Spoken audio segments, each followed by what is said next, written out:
Nekas tu neuztraucies. Es tev nopirku biļeti un tev ir tiesības man sēdēt blakus. Tev no šīs vietas neizliks tikai mieru. Ne, pilsoni, šī vieta nav tukša. Te sēž mans gars, un viņam ir tiesības tur sēdēt. Jā, viņam ir mēteļa apveids, bet viņš ir mans gars. Manī pašā arī ir gars, un šis arī ir manējais. Man ir divas dvēseles, tāpat kā jums dubult daudz miesas. Jūs ar savu miesu bieži esat mani izstūmus un aizņēmus divas vietas, ļaujiet tagad sēdēt manam garam. Jā, jūs izspiežat ar miesu. Es pazīstu jūs miesu trolejbusā un veikala rindā.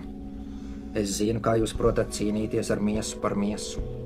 Mans gars bija pagājuši vasar slims, viņam vajadzēja siltu jūru un mazliet dienvidu saules manam garam. Bet ceļa zīmu uz dienvidiem dabūjāt jūs, jo jūsu miesas mani izstūma, jo viņi gribēja pie citām miesām, tur pie Melnās jūras, visu miesu paradīzē. Mēs ar savu garu palikām pilsētā, ceļa zīmu mums iedeva ziemā, kad vairs nebija vasaras.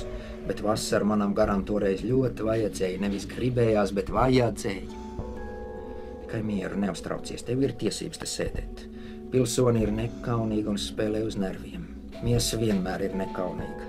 Vienīgi uz skatuves balerīnām un mākslas vingrotājām miesa nav miesas, bet dvēseles forma. Sēdi pašapzinīgāk. Tas, protams, ir sīkumaini par kurortu.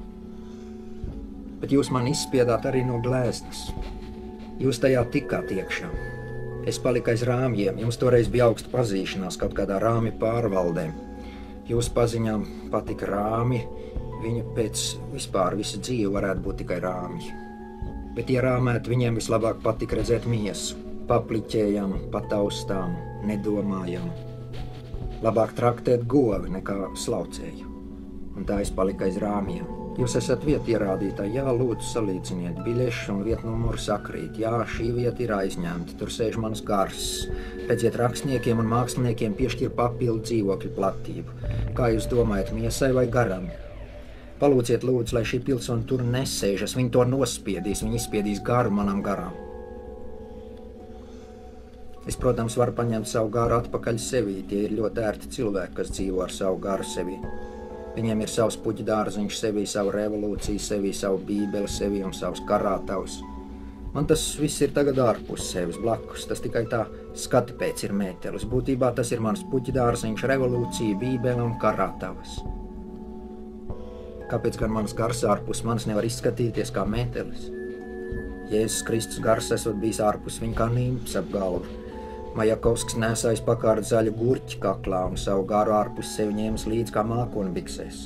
Kāpēc, lai mans gars nevarētu parādīties mēteļa veidā un sēdēt man blakus kinozālē, teātrī, prezidijā? Starp citu, pilsone, jūs mani izspiedāt arī no tribīnes.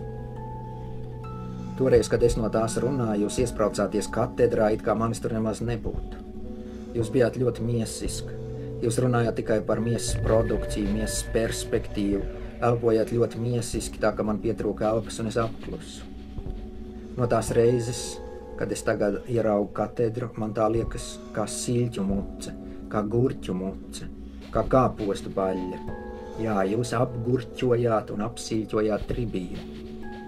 Es tagad sāku no gala apdvēseļoju siļķu muces un gurķu baļļas. Un turpmāk es visur aizņemšu divas vietas, es un mans mētelis, kas ir arī mans gars un man otrā dvēsele. Tikai mieru neuztraucies, sēdi mierīgs, jo tev ir tiesības, pilsoni nesaprot.